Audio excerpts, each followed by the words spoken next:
अस्सलाम वालेकुम वरहमतुल्लाहि वबरकातुहू। फ्रेंड्स एंड फैंस, कैसे हैं? हम उम्मीद करते हैं आप बिल्कुल खैर खैरियत से होंगे। आज जो स्टोरी आपके साथ शेयर कर रहे हैं ये मगरमच्छ के हवाले से है।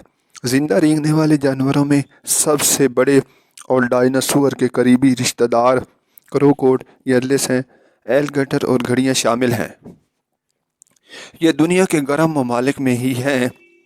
चिड़ियाघरों में ये बेजान या सुस्त दिखाई देते हैं, लेकिन दर हकीकत ये ऐसे नहीं होते। दरियाई साहलों या दलदलों में पड़े हुए मगरमच्छ हमें सोते से दिखाई देते हैं, लेकिन दूर से किसी को आता हुआ देखकर फौरन ये पानी में चले जाते हैं। ये काफ़ी देर तक पानी के अंदर रह सकते हैं, क्योंकि अपने नथने और मुंह को इस तरह बंद कर लेते हैं कि इनके अंदर पानी नहीं जा पाता।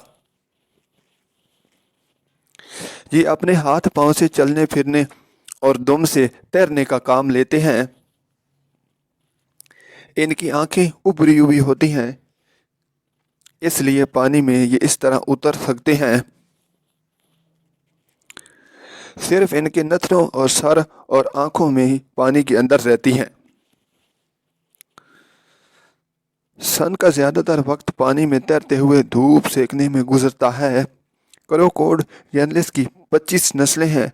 अमेरिकन की लंबाई तकरीबन 5 मीटर होती है, जो जनूब मशरक अमेरिका में पाया जाता है। दरिया का चीनी मगरमच्छ के मुकाबले में ज़्यादा सुस्त और कम हमला और ज़्यादा ख़तरनाक होता है।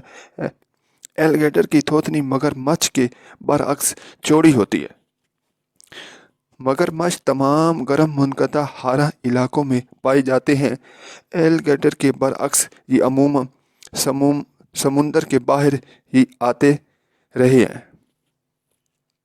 नील का मगरमच्छ, जो तकरीबन पूरे अफ्रीका में पाया जाता है, इसकी लंबाई 6 मीटर तक होती है। लेकिन सबसे बड़ा और अज़हद भयानक मगरमच्छ एस्टुआरन है, जो जनूब मशरक एशिया में पाया जाता है।